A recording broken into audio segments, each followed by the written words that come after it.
Hay quienes llegan a la Argentina con una mano atrás, otra adelante y la cabeza llena de sueños. Otros, como Luigi Castruccio, llegan con lo mismo, pero además tienen un frasquito de estricnina y un entusiasmo homicida.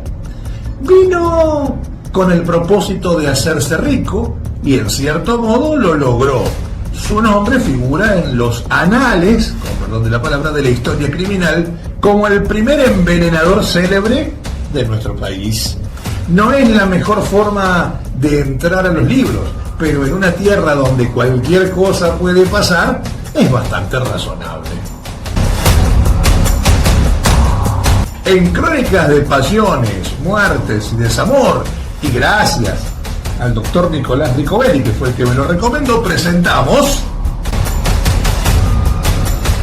la extraña historia de Luigi Castruccio, un poeta con vocación de verdugo, o viceversa. Corría el año 1878. Mientras los criollos discutían si era más digno vestir poncho o levita y el país se expandía a sablazos sobre tierras indígenas, un pequeño genovés, rubio, locuaz y con cara de no haber dormido bien desde 1842, bajaba de un barco en el puerto de Buenos Aires con la ilusión de hacerse millonario. La tierra prometida, donde las vacas caminaban solas hacia el matadero y los políticos robaban con educación. Al principio Luigi Castruccio, que luego se hizo llamar Luis, porque bueno, sonar francés o italiano en aquella época abría más puertas que saber leer, trabajó como albañil, igual que tantos otros tanos que se mezclaban con la cal y el polvo de las nacientes ciudades. Tenía algo raro, eso sí, un modo de hablar constante, incesante. A ver, como si temiera que el silencio los devorara. Era un charlatán. Los vecinos lo conocían como el loquito de la lengua suelta, aunque con cariño, claro, como si fuera un personaje más del arrabal. Pero no todo fue trabajo y cháchara. En 1882, con el auge de la construcción de La Plata, el Tanito tuvo su gran momento. Trabajó en las obras, juntó unos mangos y hasta logró alquilar una casa en la mítica calle Piedad, que hoy es Bartolomé de Mitre, aunque a él probablemente le quedaba mejor que se siga llamando Piedad. Por un breve instante fue algo así como un burgués de ocasión, hasta que el dinero se esfumó, como es habitual cuando se invierte más en peinados y cafés que en comida. Y ahí, cuando el bolsillo quedó más flaco que el mismo, Luis se iluminó con la lúgubre bombita de la desesperación. Primero pensó en matarse, lo cual hubiera sido poético, higiénico y bastante menos complicado que todo lo que vino después. Para eso compró estricnina, veneno.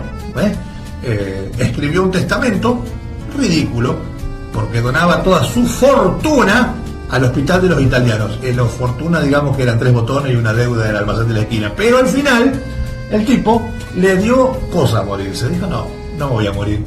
Y sí, lo que vino después fue infinitamente más interesante. Como todo buen criminal de medio pelo, Castruccio diseñó un plan que parecía sacado de una novela mala, y sin embargo casi le sale bien. Publicó un aviso en el diario buscando un sirviente, porque claro, ¿quién no necesita un sirviente cuando no tiene ni para la yerba? Lo contrató un francés recién bajado del barco llamado Augusto Bouchot Constantin, un nombre tan largo que el certificado de defunción ocupó 2 carillas. Lo recibió con cariño al francés. Le armó una cama en su habitación, detalle romántico, si no fuera por lo que vendría después. Y con esa dulzura tan típicamente psicopática, lo convenció de contratar un seguro de vida. La compañía aseguradora se llamaba La Previsora del Hogar, aunque en este caso debió llamarse La Ingenua del Crimen.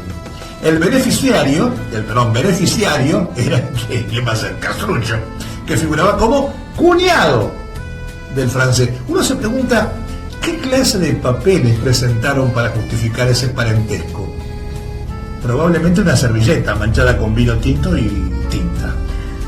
Con el seguro firmado y el francés durmiendo en su habitación, Luis sacó el pañuelo con cloroformo del bolsillo y comenzó una rutina de cuidado que le haría sonrojar a Florence Nightingale. Cada noche, mientras Augusto dormía, lo adormecía un poco más. A los pocos días empezó la dieta de la muerte. Pequeñas dosis de estricnina con las comidas. Todo muy gourmet, eso sí. Cuando el francés empezó a retorcerse del dolor, Castruccio, en un gesto de actor consumado, llamó al médico para salvarlo. Incluso fue a la farmacia a comprar el remedio recetado. Un genio del disimulo, si no fuera porque su plan tenía una grieta del tamaño del obelisco, que era su gran ego. Finalmente, Augusto, pobre francés, se murió.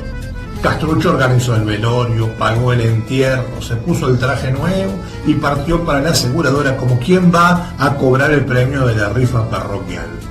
Pero algo olía raro y no era el cadáver. El inspector de la aseguradora, quizá el único hombre sensato en toda esta historia, empezó a sospechar.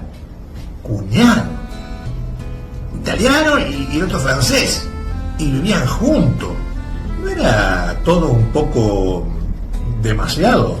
La policía fue a visitarlo entonces, y como era de esperarse, Luis habló, y habló, y habló, hasta que se incriminó solo 2 veces y media.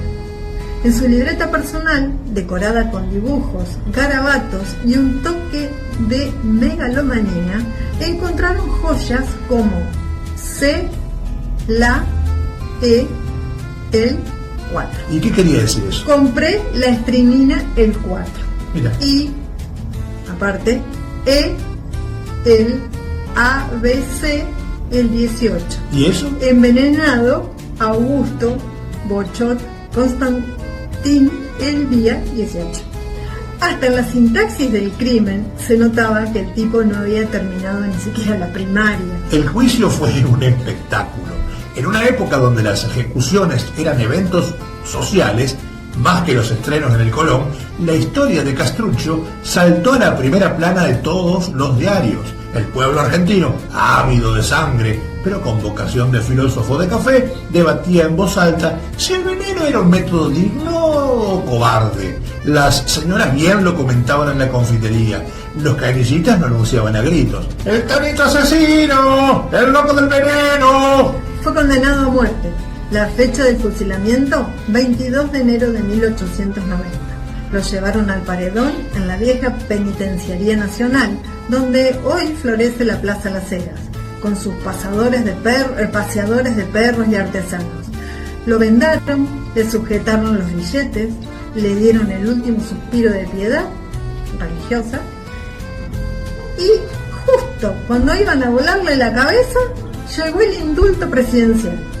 Porque Argentina, incluso en los momentos más oscuros, siempre tiene un as bajo la manga. Gracias a la presión de la prensa y el espíritu de la época, Juárez Selman, nada menos, decidió no matarlo. Porque matar está mal, salvo que sea con impuestos. Así que Castruccio quedó encerrado casi 20 años, hasta que lo mandaron a la flamante colonia nacional de alienados, Open Door, el resort mental más exclusivo de la provincia de Buenos Aires. Allí, entre delirios y eucaliptos, se dedicó a leer y escribir poesía. Versos dedicados al veneno, al crimen, al insomnio y a los amores no correspondidos. Fue durante un tiempo una suerte de Emily Dickinson con acento genovés, componiendo elegías que nadie leyó, aunque seguro alguna enfermera fingía escucharlo mientras pensaba en el mate de las 4 de la tarde. Y ahí murió, lejos del paredón, lejos de los diarios y lejos de su propio mito. Pero su historia quedó en las redacciones de la época e inspiró más tinta que muchos presidentes. Su